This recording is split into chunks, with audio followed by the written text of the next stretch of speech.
कोलकाता आने से पहले मैं काफी ज्यादा एक्साइटेड था कि यहाँ तो मस्त घूमूंगा, टूरिस्ट वाले एक्सपीरियंस लूंगा। लेकिन यहाँ जो मेरे साथ किस्से हो रहे हैं वो मैंने लाइफ में कभी इमेजिन ही नहीं किए थे। एक बार मैं लोकल ट्रेन से जा रहा था, मुझे बस नेक्स्ट स्टेशन ही उतरना था, तो मैं ट्रेन में चढ़ गया। अच्छा सॉरी, चढ़ा दिया गया। क्योंकि भाई यहाँ की लोकल ट्रेन की भीड़ में जितना एक्सप्लेन करूँ उतना कम है। एक बार एक बंदा भीड़ से बचने के लिए ट्रेन के नीचे कूद गया। हाँ, उसे वहाँ कम चोटें आई। इतनी भसड़ होती है, तुम्हें चूज करना पड़ता है कि आज किस अंकल के अंडर आर्म सूंघते हुए जाना है। मुझे ढूंढना पड़ता है कि आज किस अंकल ने सबसे कम मेहनत करी, और जिस दिन कोई बेरोजगार मिल जाए।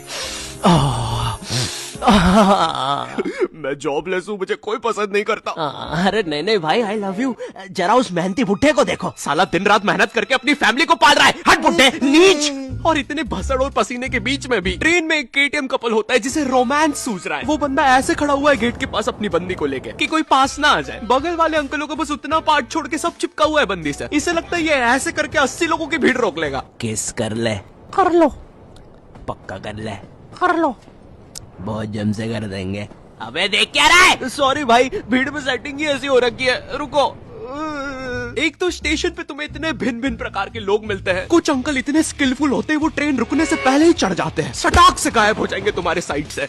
वो ट्रेन तो रुकने भी नहीं वाली थी, उसमें कैसे चढ़ गया ये? 8:05 पे आने वाली ट्रेन में 8:03 पे अंदर बैठे मिलते हैं। इनका ऑरा इतना ज्यादा, स्टेशन वाले ट्रेन अनाउंसमेंट रोक के इनका थीम सॉन्ग चला देते हैं। भीड़ है, डंग डंग डंग डंग डंग डंग डंग डंग डंग डंग। कभी ट्रेनों के बीच से निकल जाएंगे, कभी चलती ट्रेन से उतर के ट्रेन को ही हरा देंगे। आधे लोग तो ट्रेन में चढ़ते भी इसे देखने के लिए कि ये साला इतनी जल्दी जा किधर रहा है, कहीं उधर अच्छे दिन तो नहीं आ गए। पर फिर वो उन्हें भी चकमा देकर दूसरी ट्रेन में कूद जाता है। बेचारे दो क्यूरियस बंदे उसके पीछे जाने के चक्कर में ट्रेन में आ जाते हैं, और जो लोग उसके पीछे पहुंच भी जाते हैं उन्हें वो स्टेशन और जगह नहीं पता चलती, क्योंकि अभी भी अनाउंसमेंट में अंकल का थीम सॉन्ग चल रहा है, डंग डंग डंग डंग डंग। लेकिन मैं कुछ भी बोलूं, कोलकाता जितनी कलरफुल सिटी, जितना कल्चर यहाँ पर है उतना इंडिया में कहीं पर भी नहीं है। और यहाँ का सबसे बड़ा फेस्टिवल दुर्गा पूजा, भाई ये जितना ब्यूटीफुल होता है उतना केओटिक भी। इसकी स्टार्टिंग में लोग तुम्हारे घर पे चंदा मांगने आते हैं। ये रहा दादा 10,000 टोको, और नहीं दो तो ईश्वर के लिए ऐसा करोगे? एक तो ये चंदे वालों का ब्लैकमेल हर जगह सेम ही होता है। मैं जब मध्य प्रदेश में रहता था तब भी वहाँ पे रावण बनाने के लिए ऐसे ही करते थे। नहीं दोगे 51 रुपए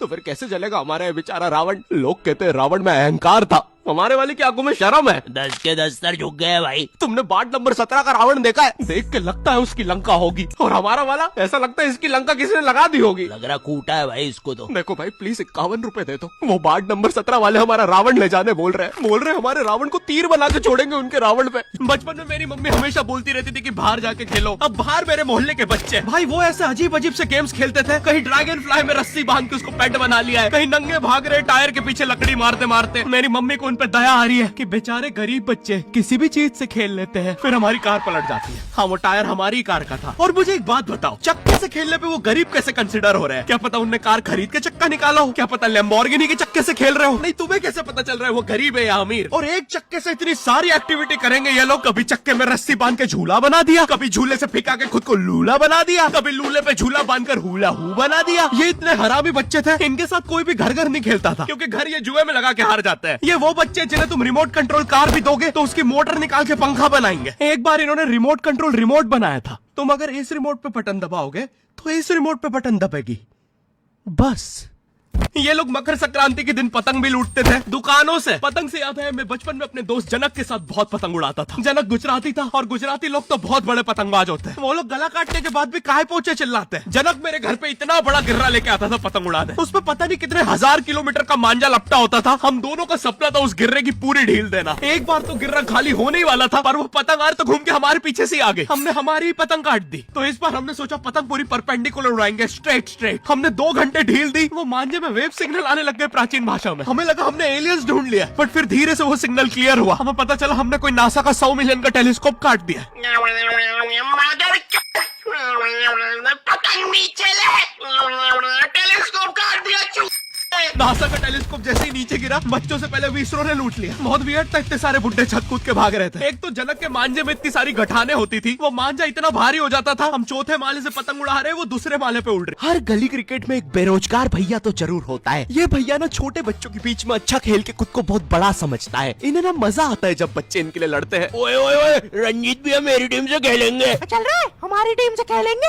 अरे यार गाइस कम ऑन यार, एक काम कर ये सारे तू रख ले, मुझे बस रंजीत भैया दे दे। अबे बंटू कम ऑन यार। ये 27 साल के आदमी को रियल लाइफ में कोई सीरियस नहीं लेता है। इनका ये बच्चे ही एकमात्र सहारा होते हैं, तो ये बेफालतू में उनके सामने कूल बनने के लिए अजीब अजीब सी हरकतें करेंगे। कभी एकदम से बॉल को अच्छी ऊपर फेंक के कैच कर लेंगे, बच्चों के सामने राउंड आर्म विकेट बॉल डालेंगे, भैया 1 हैंड कैच को डाइव मार के पकड़ेंगे। भैया इनसे 10 साल छोटी इनकी सोसाइटी में एक गर्लफ्रेंड होती है, जो भर दोपहर में बिना चप्पल के छत पे इस भैया को देखने आई होती है। रंजीत भैया नगमा भाभी आ रही है। गाइस कम ऑन यार। नगमा भी ऐसे इतराएगी जैसे वो भैया के लिए नहीं आई है छत पे, उसे तो कोई और काम था। तो बार बार सेम सलवार रस्सी पे उल्टी सीधी करके डालती रहेगी, टंकी से बाल बार बार गीले करके सुखाती रहेगी। भर दोपहर में ये करने से लू अलग लग गई है इसे। नगमा बॉल दे दो ना। ओफो काम भी नहीं करने देते। ये लो थैंक्स, लव यू। बोल दिया मैंने।